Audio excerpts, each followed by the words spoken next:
आत्मा की खोज, अनंत शक्ति, आनंद और शांति, ईश्वरीय भक्ति के लिए जुड़े रहें हमारे चैनल से।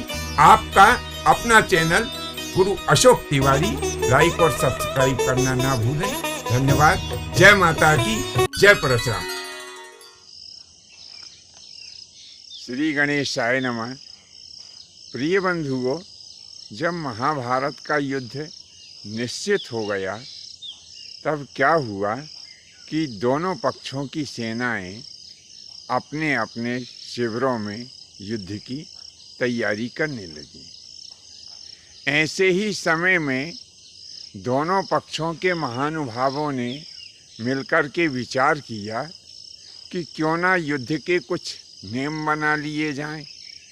जब ऐसा विचार हुआ तो भीष्म तथा कृष्ण आदि जो भी महानुभाव थे उनने सबने मिलकर के दोनों पक्षों की एक सभा बुलाई। सबको अपना अपना युद्ध संबंधी नियम का जो प्रस्ताव था वो देने की स्वतंत्रता दी गई।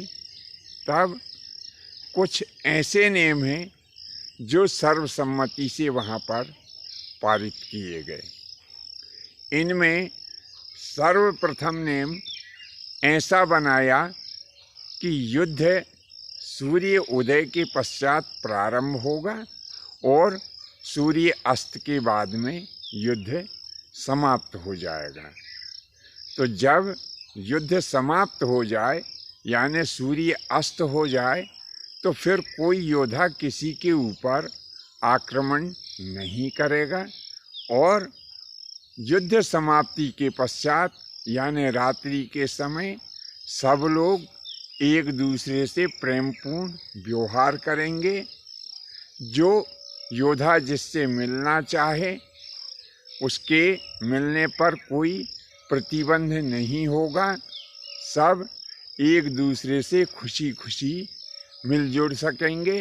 दूसरा नियम ऐसा बनाया कि जो रथी यानी रथ से युद्ध करने वाला योद्धा है वो रथी से ही युद्ध करेगा और घुड़सवार घुड़सवार से ही युद्ध करेगा।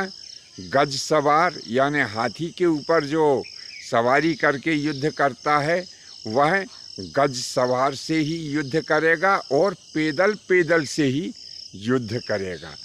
एक योद्धा के ऊपर एक से ज़्यादा योद्धा आक्रमण नहीं करेंगे, यानी एक योद्धा से एक ही योद्धा युद्ध करेगा। फिर एक नियम ऐसा भी बनाया कि कोई योद्धा यदि युद्ध करते करते भाग खड़ा हो तो ऐसे भागते हुए योद्धा के ऊपर, निहत्ते योद्धा के ऊपर और शरण में आए हुए योद्धा के ऊपर कोई आक्रमण नहीं करेगा।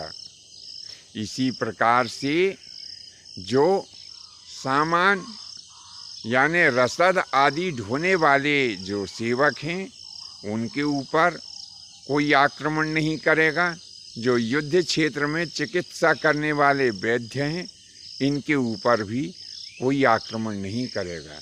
तथा लड़ते समय में कोई भी योद्धा किसी भी योद्धा के कमर के नीचे प्रहार नहीं करेगा। ये नियम सर्वसम्मति से वहाँ पर पारित किए गए। तो बंधुओं, आज के लिए बस इतना ही। यह भाग आपको कैसा लगा नीचे कमेंट्स बॉक्स में अवश्य लिखें।